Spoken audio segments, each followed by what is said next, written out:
Olá, hoje é segunda-feira, 7 de setembro de 2020, Dia da Pátria, né?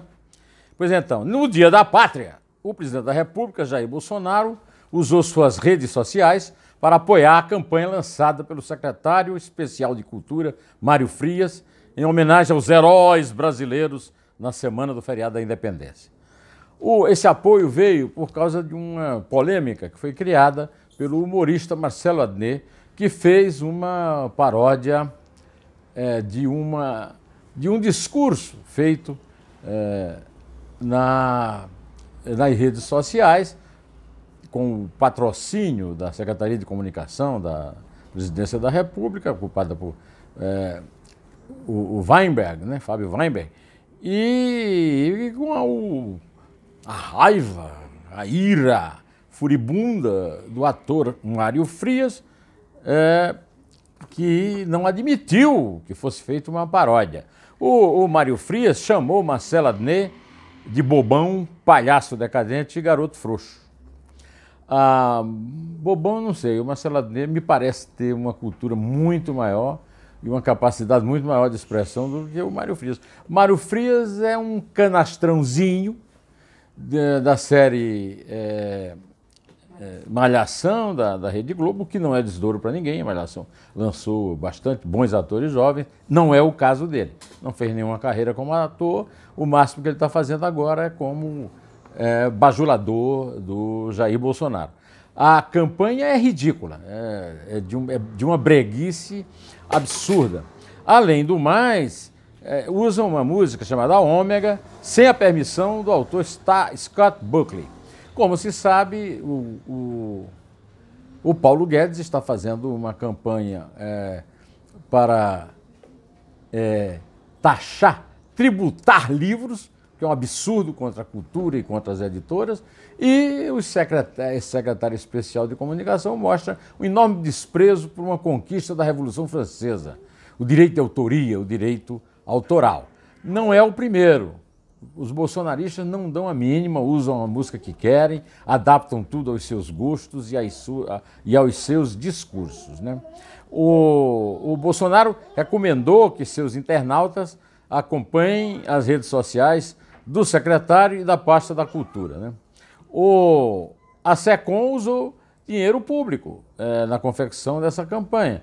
Agora, eu quero lembrar o seguinte: Getúlio Vargas, no Estado Novo, tornou praticamente um ícone da sua ditadura simpática, pseudo-simpática, fascistoide, né?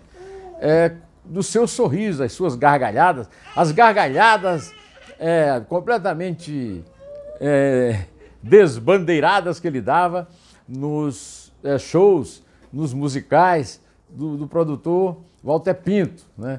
Com as suas famosas chanchadas no teatro, né?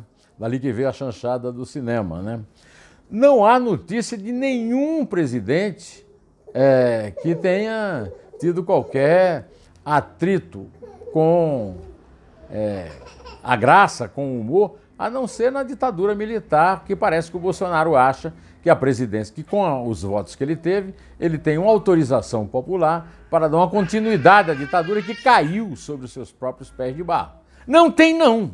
Não tem não! Não tem censura, não tem ato 5, apesar dos apelos do Eduardo Bananinha, seu filho caçula do primeiro casamento.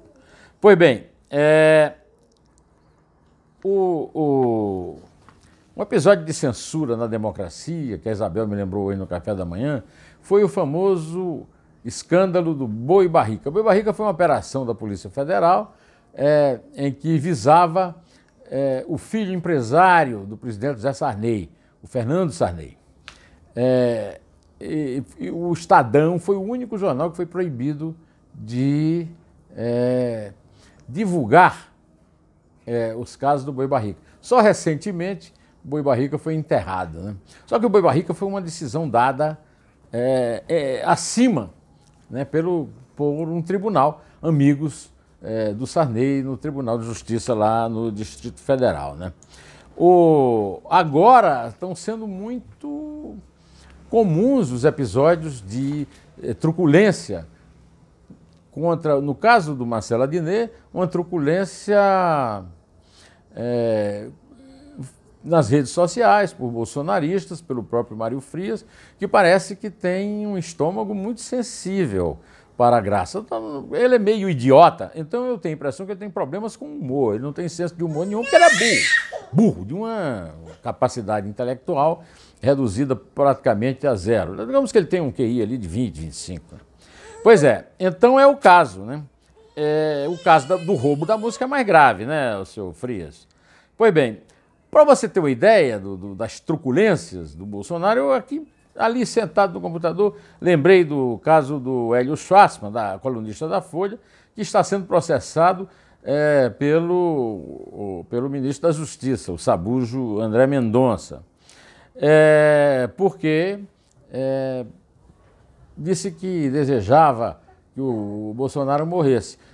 Não é nenhum desejo assim cristão, mas também não fere nenhuma lei pune desejo de matar, mas o ministro da Justiça faz qualquer coisa para ser o primeiro a ocupar a vaga do decano do Supremo em novembro, no lugar do decano Celso de Mello, né? O outro caso de truculência foi o Bolsonaro ameaçando desmurrar um repórter que lhe fez uma pergunta que, aliás, eu gostaria de repetir aqui. Ô Bolsonaro, por que é que o Fabrício de Queiroz e a Márcia Aguiar, a mulher dele, depositaram 80 mil reais nas contas bancárias de sua mulher? Que tipo de trabalho a sua mulher prestou para o casal ou para as milícias nas quais parece que o Fabrício serve, uma vez que recebeu, segundo o Ministério Público do Rio, muito dinheiro vivo do capitão Adriano Magalhães da Nóbrega, né? A mulher dele andou se reunindo com a mãe de Adriano, um pouco antes do Adriano ser executado lá na Bahia, né? E tal, né? Também me lembro aqui daquele passeio de helicóptero em que o Bolsonaro levou de carona o próprio ministro da Defesa, chefe das Forças Armadas, com óculos escuros, como os ditadores sul-americanos, tipo Augusto Pinochet, sobre uma manifestação golpista que pregava o fechamento do Congresso Nacional e bombardeamento do Supremo Tribunal Federal, né? A respeito do caso específico da censura que foi imposta à Rede Globo, no caso do uso de dinheiro público para fins particulares pelo deputado estadual à época, Flávio Bolsonaro, na Alerj, eu acabo de publicar no meu computador, no portal do Estadão, o meu artigo semanal no blog do Neumann. Chama-se Censura, o único refúgio de Flávio. Todo mundo, o Marcelo Resch fez uma boa declaração, a juíza que tomou essa decisão, né? Falando que a liberdade, a livre expressão é uma conquista do cidadão, não é dos meios de comunicação. Ele é presidente da Associação Nacional de Jornais. Da mesma forma, o Paulo Jerônimo, presidente da Associação Brasileira de Imprensa, lembrou a censura na ditadura, o ato 5 e tal, né? Eu estou completamente de acordo com as notas deles e como no caso da nota da Associação Nacional de Jornais, eu acredito que realmente a própria Justiça jogará no lixo essa decisão estapafúrdia da juíza que a tomou lá do Tribunal de Justiça do Rio, né? Eu vou aqui ler para vocês o que eu escrevi, os 2 últimos parágrafos desse texto, e neles eu digo em que eu responsabilizo não tanto a juíza, mas o próprio fato do Flávio, sendo um senador eleito, vive o Bolsonaro falando na liberdade de expressão para ninguém tomar vacina se não quiser e tal, ele ser o patrocinador da censura, né? Parece que ninguém ligou para isso, todo mundo atacou os juízes, espera a decisão do Supremo, mas atrás da decisão da juíza está a defesa do Flávio. E eu escrevi que o senador que boicotou a CPI da Lava Toga vive de esmolas de liminares dadas por maiorais de tribunais que contam com promoções de fim de carreira prometidas pelo zeloso papai dele. E manda o pudor às favas ao defender a abominável tarefa que o Procurador-Geral da República, Augusto Aras, cumpre ao desmontar todas as operações de combate à corrupção com as quais a família Bolsonaro em peso se comprometeu, jogando no lixo mentiras pregadas na campanha eleitoral para conquistar com elas milhões de votos. Até agora, à sombra do poderio paterno e da covardia abjeta dos responsáveis pela salvaguarda do Estado de Direito no Brasil, Flávio Bolsonaro tem prorrogado o desenlace inevitável das denúncias de lavagem de dinheiro na franquia da Copenhagen e outros graves crimes, somente apenas aparentemente fuleiros, que nunca negou.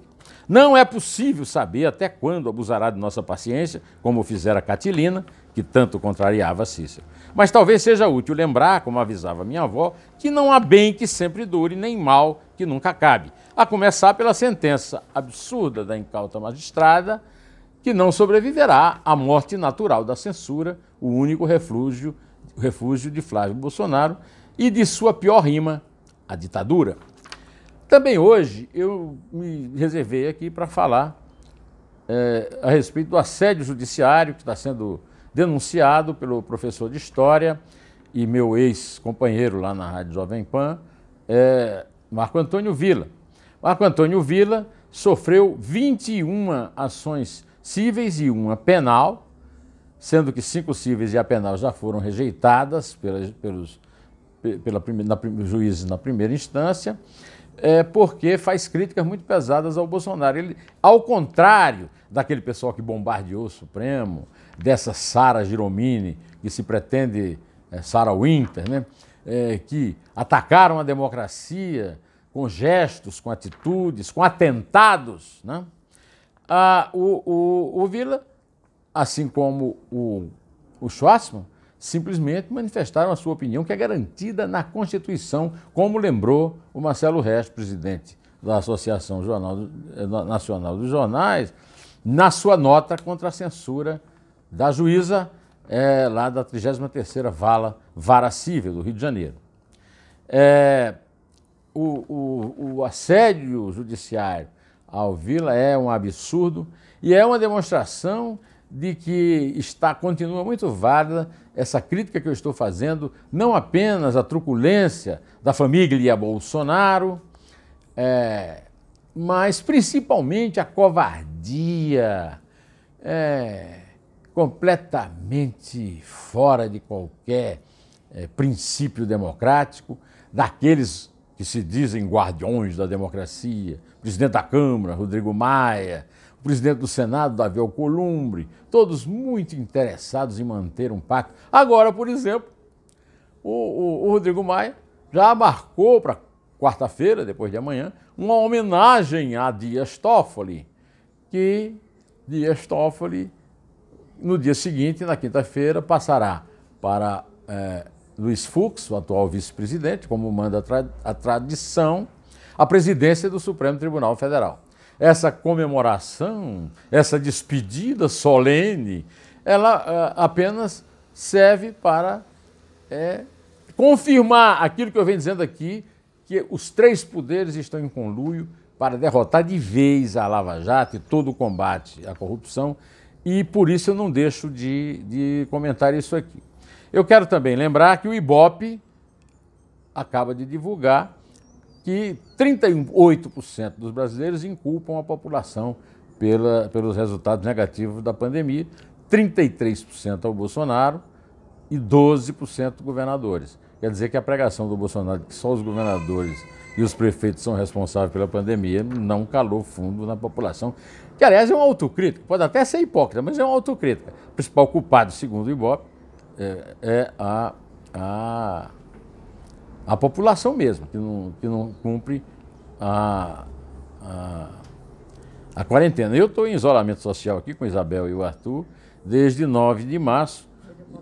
E Isabel está louca para sair, quer ir para Paraíba pegar uma praiazinha, já que as praias estão todas cheias. E está reclamando porque é que shopping center e bar abre e escola não abre. Aliás, ela é educadora e a pedagoga formada em Harvard, Priscila Cruz, da ONG, presidente executiva da ONG Todos pela Educação, também fez essa cobrança numa entrevista ao Estadão e hoje cedo na Rádio Eldorado.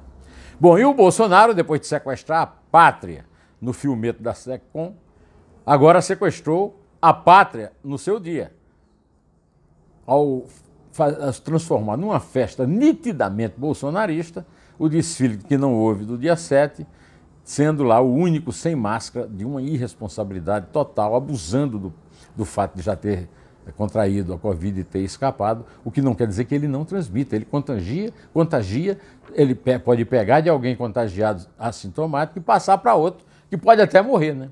Ele não liga menor para essa.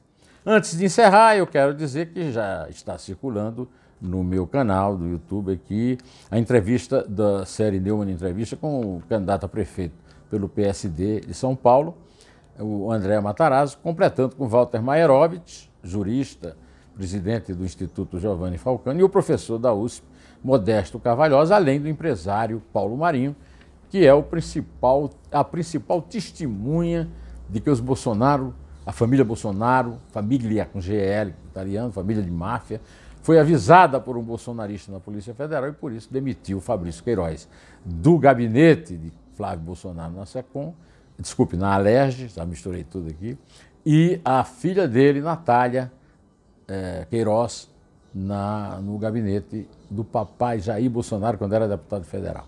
Então, vou seguindo em frente aqui, direto ao assunto, em pé. E só a verdade nos salvará.